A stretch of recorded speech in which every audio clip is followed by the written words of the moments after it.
Hello, everyone. Uh, Thanks for clicking on the video. So hopefully this will help a little bit. So yesterday we talked about some very special right triangles.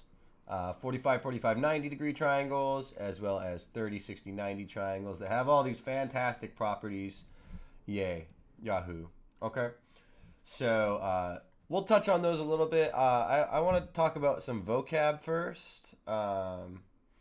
And I included this very nice right triangle. Okay, so the first thing I'm going to do is I'm actually going to plug in my drawing pad. Sorry, I forgot that I unplugged this. There we go. So I'm going to plug in my drawing pad, and the first thing that we're going to do is we're actually going to draw in the right angle right here. Oops, sorry. Yeah, I'm not much better at home, right? There we go. So I'm going to draw that right angle in, okay? So the legs are the two sides of a right triangle, right? That touch the right angle.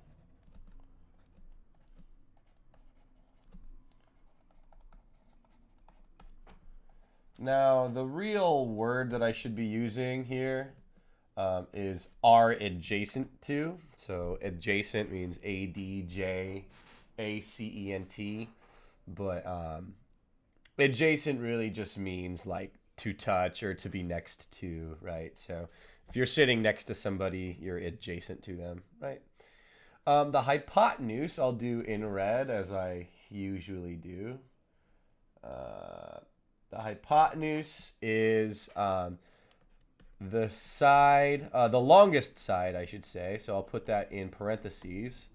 The longest side, um, and it is opposite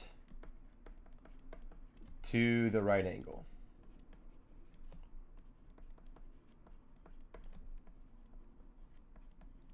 Right? Sorry about my bad handwriting. And so, what do I mean when it's opposite to? What do I mean by that? Well, if it's opposite, then it's definitely not touching, right? Um, it's kind of facing the right angle, right? So you can think of as opposite angle. We're really talking about angles and sides as per usual. I'm talking about triangles, you know. Opposite angles and side mean like not touching. I'll use go back to black. Not touching.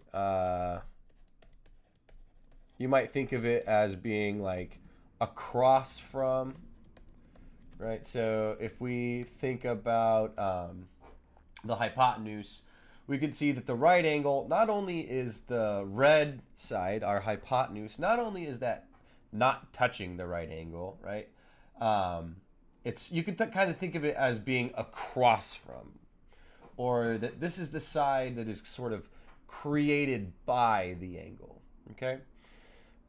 One thing that you should know is the smallest angle, right? So in specific, like a 30-degree angle, the smallest angle is opposite the smallest side. Sorry, the smallest angle is opposite the smallest side, right? So we'll talk about that once we start getting into 30, 60, 90 triangles in particular, right? And of course, vice versa, the largest angle is opposite the largest side, right? And typically that's the hypotenuse, right? So that's why the hypotenuse is the longest side and 90 degrees is the largest angle. I'll leave this here for a moment while you copy it down. I guess you could just pause the video, huh? Okay. And so I left these theorems here in case you need them at all. Of course, I just stole them from the book. So let me do some examples really quickly. And I'm just clipping that bottom because I included the clip from the book of the diagrams. right? So use the known side to find the values of the missing angles, right? So I know, for example, looking at number 1, I can see clearly that this is a 30, 60, 90 triangle, right? And we know just by looking at the diagram that when I'm looking at a 30, where's the side? There we go. When I'm looking at a 30, 60, 90 triangle, like I am right here, I see not only is the hypotenuse, I'll do in red as usual, not only is the hypotenuse the longest side, it is double the smallest side, right? So if the smallest side, which we can tell is the smallest because it is opposite that 30-degree angle, right? It is not touching the 30-degree angle. So I already know that this x is the smallest side.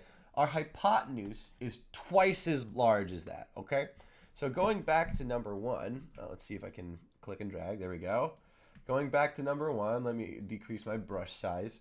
I see that 2x is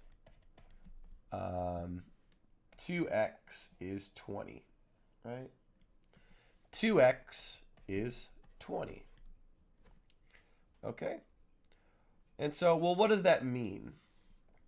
That means that, like I said, the side opposite of our 30-degree angle is our smallest one. This one has to be x, does it not?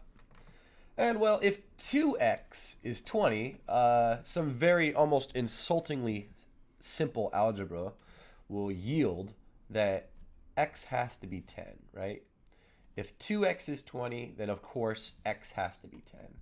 And that leaves this last side, the side opposite from the 60-degree angle. I should say the second, the largest leg, I should say, right? That is to say, not the hypotenuse. That is going to be x radical 3, right? Let me make sure. I kind of forget sometimes. Yeah, x radical 3. And so if x is 10, then x radical 3 must be 10 radical 3. Woohoo! How incredible. Right, and so what ends up happening is we actually have this pretty nice little chart, kind of like what we used to use for triangle congruence, right? But yeah, this should help a little bit, okay? And this is perfect. This, if I saw this on a test or on your paper, I'd say, ooh, wow. I'd say that is incredible. Last thing, and you don't have to do this part. This demonstrates everything, but what am I saying? What do I keep talking about? Well, this has to be 10, and this one has to be 10 radical 3. Okay? Moving on. Let's see here. So here we have another 30, 60, 90. So in fact, let me just, I'll do x radical 3, and 2x, because those are my 3 sort of sides, right? I know that they're going to follow this template. And luckily for us, we can kind of already see that x radical 3 is going to be 8 radical 3, right? We can see that it's clearly opposite of the 60-degree angle. So x radical 3 must be 8 radical 3. All right. So if that's 8 radical 3, well then, what happens if I just sort of get rid of the radical 3, right? What if I just cross that out? Well, then that means that x must be 8, right? Pretty simple, in my opinion. So this x side, the smallest side, opposite to the 30-degree angle, well, that has to be 8, does it not? And then looking at the hypotenuse, which is our longest side, well, it's opposite to our right angle, yeah.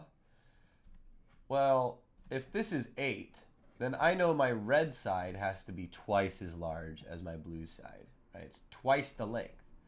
So if that's 8, this has to be 2 times 8, right? 2 times 8, which is, of course, 16. Wow. Isn't this incredible, guys? Sheesh. Unbelievable. What a special moment in time that we get to share together learning about triangles. Okay, now 45, 45, 90 degrees are even easier. So, okay, I'll wait for you guys to stop clapping. I know it's incredible. Um, I know that 45, 45, 90 triangles have two legs that are both x units long. Okay, so what does that mean? That means that if one of them is 7, well, the other one has to be 7 as well, right? They are the same. They are congruent. Yeah. And I know that the hypotenuse, once again, outlined in red, as I like to do. If I can ever draw a straight line. That's how you guys will know that there's an imposter. Is if I ever actually manage to draw a perfectly straight line, you'll be like, ooh, I know that's not Merrick. And I know that other side has to be x times radical 2, right? And just a quick, I always forget. Remember, don't get intimidated by these radical 2's. It's just the square root of 2, which comes out to some really disgusting number. Basically, it's the number such that when we multiply it by itself, we get 2, right? So if we were to square the square root of 2, we would get 2. And like I said, it's just a number. It's I don't know what it is off the top of my head. Maybe it's like 1.2, but it goes on forever and ever, right? Forever, right? And we would have to simplify. We would have to simplify, or not simplify is not the right word. We would have to approximate. And so what we end up doing really is we just keep it like this because it looks a lot better to look at, okay? So it's a lot prettier. So like we already know, I'm actually just going to use blue because these are both the same. They're both congruent, right? So there's really no difference between them. And we know that they're 7, okay? And if that is 7, then our red hypotenuse, as I like to draw, our red hypotenuse, opposite of the 90-degree angle, is simply going to be 7 radical 2. 7 radical 2.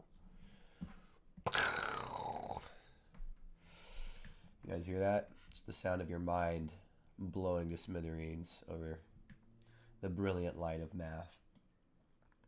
Last one, number 4. Oh, this one's a doozy. Not really. It's actually very simple. Okay, so there's my red hypotenuse. Let me do my x and my x radical 2. Like so. All right, and so we already know that the hypotenuse is 15 radical 2, right? So I know that that's 15 radical 2. Right, and you could do some fancy algebra. You could say... suppose I'm totally wasting your time right here, but what if we divided both of these sides? What if we divided both? I'll use like this weird brown. What if I divided both of these sides by radical 2? Well, the radical 2's would cancel out, and of course we would end up with x equals 15. But you don't even really need to do all that.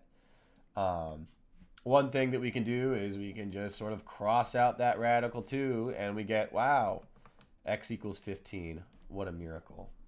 Right? And so this side has to be 15. And you might be wondering yourself if you haven't been paying attention.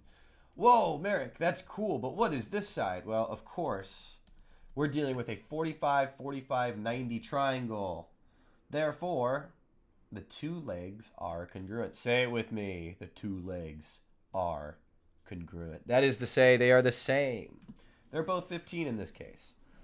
Wow, incredible. So, as I said, you have some exercises to do. Use the known side to find the values of the missing sides. This is what we love, special right triangles, such as 30, 60, 90-degree triangles and 45, 45, 90-degree triangles. Remember, this is like sort of starting to dip your toes into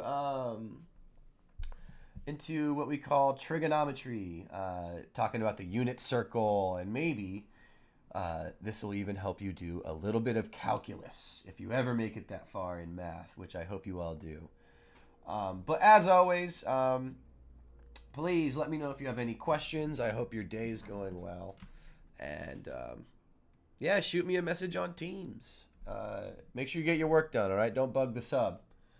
In this case, I think it's Bushry, but especially don't bug Bushry, okay? Let me know if you have any questions, all right? Bye-bye. Oh.